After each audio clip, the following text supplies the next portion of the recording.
I appreciate all of you. All 500 and what is that, 89 of you subscribers. I'm super grateful, man. I'm halfway to a point where I might actually get a nickel out of this. I'm not perfect. Far from it. Heck, I don't even measure. Okay? I don't measure. I know that there's tape measures. I have photographic memory. I know where most of them are, but I don't use them. So we built this little bad boy.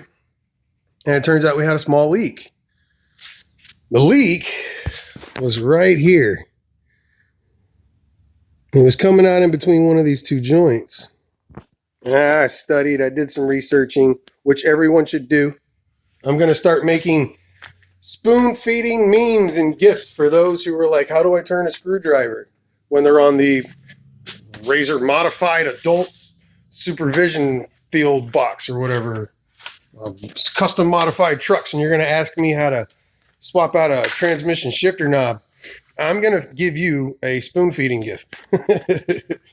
But I couldn't reach this leak, and the other way was just to put some glue on it and hope it went through. My best option was to go ahead and use a vacuum pump for AC systems and then electric tape it. I love electric tape. So that I could get a good seal. Open the valve, make sure this bad boy was doing his bit, and pulled vacuum. Made sure to add the PCV primer and the glue. And I'm holding vacuum. I would turn it on and test it and show you, but I just pulled the cord out grabbing the phone, so what's the point? It took 3 minutes to lose vacuum because of this little seal right here, which is just electric tape. But I'm going to look for an O-ring that'll seal it.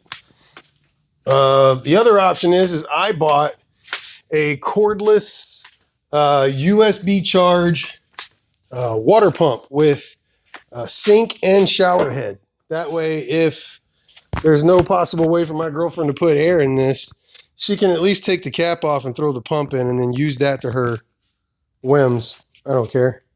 As long as she stays safe. She can do her wet showers. But yeah, man, I just thought I'd record this for my own posterity. Had to use the vacuum pump, and that turned out to be the best option to make sure that I have no more leaks. Put her back on the truck.